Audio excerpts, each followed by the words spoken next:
How are you today? Dolapo. We are talking about reasons for marital delay. The last edition was on negative confession. And today I want to talk about the issue of pride. The issue of pride. I'm actually taking the teaching from the book Reasons for Marital Delay. You can get a copy after.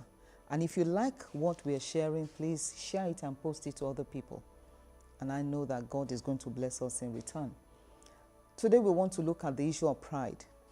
Pride is a cancer that causes marital delay. You know, pride is an overestimation of oneself. And if we are not careful, a lot of us as ladies have problems with pride when we always look with the physical eye and assess the other party and thinking that the person is lower than us. And I think the moment we get born again, we should not allow this kind of class distinction to rob us of our destiny and the purpose of God. I always tell people that your exposure is for one local man somewhere. If you understand how God does his own things, he will give you something you will complement. Something you're going to complement. Remember in the book of Genesis, God told Adam, I'm going to give you a helper, a help that is suitable for you. So when you understand that you will be sent into a life of a man that you are likely going to help in one area or the other, then you must be ready for the will of God. Pride has destroyed so many people and it has caused a lot of delay. We have to be very careful with the issue of pride. I remember when I was still a single lady, I had a group of friends, and amongst us, once somebody is engaged, the person comes back to the group and says, oh, this brother proposed to me. And the next thing will be, everybody begins to crash the brother. Everybody begins to give the brother a pass mark or a fail mark. And by the end of the day, when everybody says, oh, that brother, oh, he's not a serious brother. That brother is not handsome. That brother does not look attractive. The lady gets discouraged and just goes off and disengages. And I was not happy with this because I felt if we are truly born again, I think we should just ask for the will of God.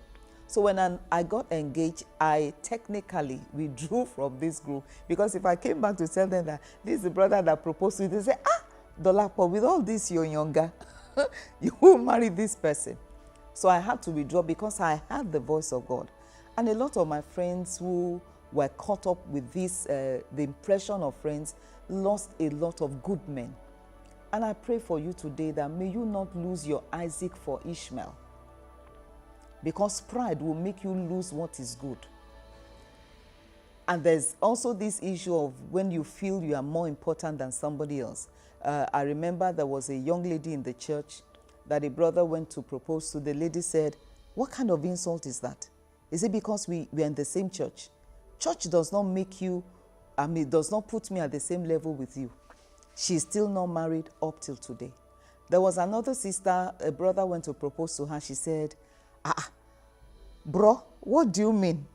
Can't you see my skin? Can you maintain this skin? Can you imagine? Of course, the brother felt intimidated. The sister is still not yet married. We have to be very careful with the issue of pride. Once you understand that you are not better than another person, you might have some good qualities, but that other person also has some good qualities that you do not possess also. The Bible says God resists the proud and gives grace to the humble. Don't allow God to resist you. I was in a mentoring class some months ago, and we're talking about this issue of pride, especially in marriages. And I made them realize that pride is an odor.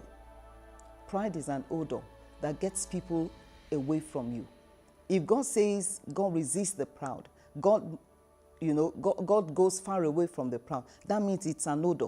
You can't afford to have an odor around you. You know how much we spend on perfume. You know how much we want to smell good, especially when we need to go out. When you are proud, there's no amount of perfume you use, it will still be an odor where people will just move away from you, because no human being wants to accept or tolerate pride. And it could be that's why men are running away from you. In your office, be careful of the things you say.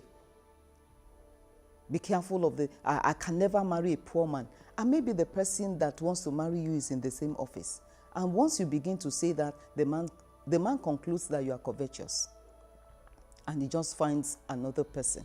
And you'll be there and you'll be saying, this man is making moves to propose to me. Why is he not talking? Why is he not speaking? You have made some utterances in pride.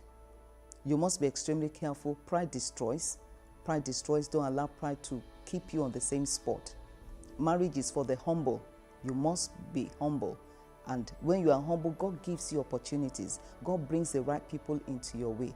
And I pray that God will bless you and God will help you to remove that pride. Because sometimes we have pride, we don't even know that we are proud. Let God deal with that spirit. It's a spirit that wants to frustrate you. Let God help you and deal with that spirit when you purposely ask Him to help you. That, Father, if there be any iota of pride in my life, Father, please remove it and give me a humble spirit for me to be able to fulfill purpose. It is well with you in Jesus' name.